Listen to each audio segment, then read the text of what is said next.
আর এখন বাজে আর বন্ধুরা ৯টা। এটা হচ্ছে কালকের খাবার, কালকে সন্ধে। এই যে নিরামিষ, যেহেতু লুচি আর ওই মুগ কলাই তরকারি করেছিলাম, ও আবার একটু তাতে সস নিয়ে নিয়েছে। এই কালকে রাত্রে খাওয়া হয়েছিল। কালকে যেহেতু নিরামিষ ছিল, রাত্রে লুচি আর ওই তরকারি করা হয়েছিল।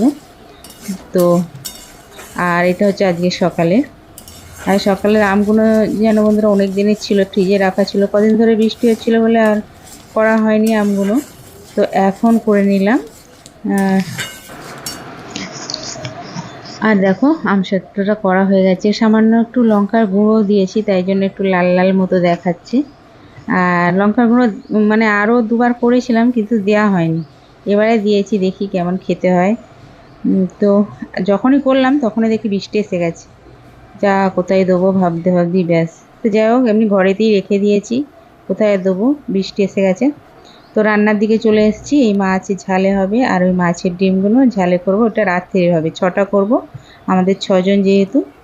আর ওই মাছের তেল একটু দেখতে পাচ্ছ, ওটা ঢ্যাঁড়স দিয়ে ঝালে করব।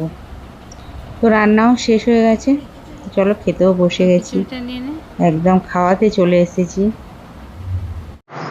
তো বন্ধুরা আবার চলে এলাম। আর এখন তো সন্ধে হয়ে গেছে, সন্ধে সন্ধে দিয়ে এলাম।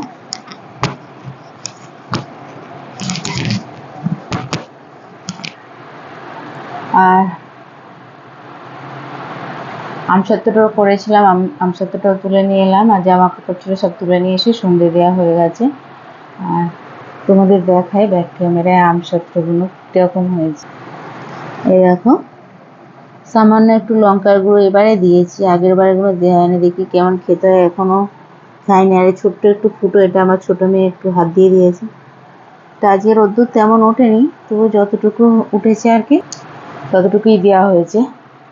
আর শুয়েছিলাম দুপুরবেলা, শুয়ে ঘুমিয়ে পড়েছিলাম। আর কদিন তো শরীরটা খারাপ খারাপ মতো লাগছে, মানে থাইরয়েডটা বেড়েছে না কি জানি, প্রতি 3 মাস ছাড়া ছাড়া করা হয়। এই মাসে একটু, এখন 3 মাস হয়ে গেছে করা হয়নি, মনে হয় থাইরয়েডটা বেড়েছে। কী বলো তো বন্ধুরা, এত ঘুম পাচ্ছে, খালি মানে শুয়ে থাকি। তো যাই হোক, সব রান্না বান্না তো হয়ে গেছে, দেখলে রাতে এমন কিছু করবো না, মাছের ডিম ঝালে আছে, ওই দিয়ে ভাত খাওয়া হয়ে যাবে। আর কালকে জামাই ষষ্ঠী, সবাই ভালোভাবে যেও, সুস্থ থেকো। আমার তো যাওয়া হবে না, এখনো পর্যন্ত না মনে হচ্ছে। জামাই যাবে না, মানে আমার বরই যাবে না, আমি তো এক পা বাড়িই আছি। বাবা তো 3বার এসেছিলো, তোমরা দেখেছো, আম নিয়ে, তো বলেছে। তো তখন ও অজুহাত দিয়েছিল যে গরম বলে যাবে না, খুব গরম। কিন্তু এখন তো 2 দিন ধরে বৃষ্টি হয়ে গরমটা, গরম কমেনি, গরম আছে। তো যাই হোক, এখন তো আর আগের মতো নেই, এখন তো অনেক দিন মানে 17 বছর বিয়ে হয়ে গেছে। আগে যাওয়ার জন্য কাঁদতাম যে যাওয়া হবে না আর কি, এখন তেমন আর মন হয় না, যাওয়া হলো হলো, না হলো না হলো। আবার মেয়েদের স্কুল আছে, 2 তারিখ থেকে আবার ওদের স্কুল চালু হয়ে যাবে, তাই খুব একটা মনও কেমন করে না। আর যখন আমসত্ত্বটা করেছি রোদ্দুরে দেবো কি, তখন দেখি বৃষ্টি এসে গেছে।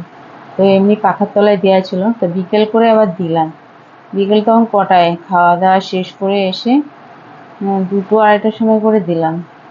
মানে আমাদের খাওয়া হয়ে গেছিলো, বড়মশাইরা মানে কাজে থেকে আসতে একটু দেরি হয়ে গেছিলো। তো বাসন মাজতে মাজতে এসে দেখি 3টে বেজে গেছে। তারপর দেখি যে রোদ্দুর নেই, তবু একটু হাওয়া হচ্ছে বলে দিয়ে এলাম। তো যাই হোক, কালকে আবার কি হয়। আমটা না অনেক দিন ধরে ছিল, সে বাবা প্রথম রাউন্ডেই, যে প্রথম যেদিন নিয়ে এসেছিল সেই তখনের আম, টক, মানে প্রচণ্ড গরম পড়েছিল না, ওই গরমে আমগুলো পেকে যাচ্ছিল। বাবা সেই অনুযায়ী এনেছে, মানে পুষ্ট হয়নি, পেকে যাচ্ছে গরমে, সেগুলো ভীষণ টক। তাই আমি ফেলিনি, আমসত্ত্ব করে করেই খাওয়া হয়ে গেছে। সেগুলো ছিল কটা, আর কদিন বৃষ্টি হচ্ছিল বলে আর করা হয়নি, ফ্রিজে ছিল বলে তাই ভালো ছিল। তা আজকে বলি যা হোক করে নিই, ও একটু একটু রোদ্দুর উঠুক, 5-6 দিন লাগুক, ঠিক আছে। তো করে নিয়েছি।